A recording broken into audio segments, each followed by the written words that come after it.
না মানে আমি আসলে ওই বাড়িতে ফোন করেছিলাম গো মেসোমশাই।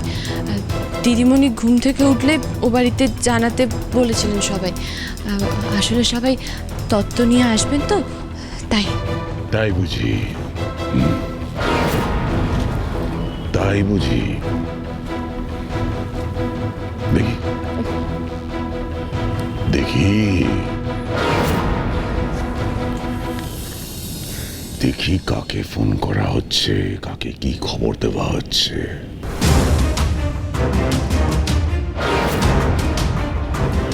আবির? শ্রী ঘুম থেকে উঠেছে কিনা সেটা তো ওর মাকে খবর দেওয়ার কথা। আবিরকে খবর দিচ্ছিল কেন? আবির জেনে কি করবে? কি হলো? আসলে মেসোমশাই আমার কাছে তো দাদাবাবুর নম্বরটাই ছিল, আমি ওটাতেই ফোন করেছিলাম গো। তাই বুঝি? আচ্ছা, বোঝা গেল। তোমাকে না বড্ড শুকনো লাগছে। না না মেসোমশাই, আমার এসবে কিছু প্রয়োজন নেই। আমি যেমন আছি তেমনই ভালো।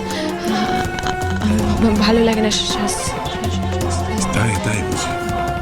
আজকে ও বাড়ি থেকে লোকজন আসবে, তারা যদি তোমাকে এই অবস্থায় দেখে আমার ব্যাপারে তারা কি ভাববে? হ্যাঁ, ভাববে যে আমি তোমার যত্ন নিচ্ছি না, তোমার দেখাশোনা করছি না।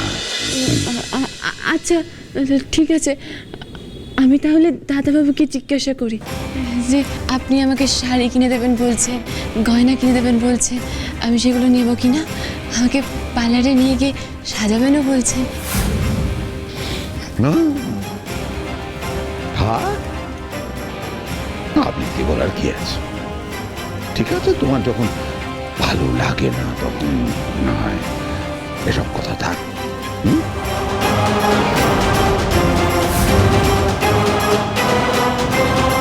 বেগম,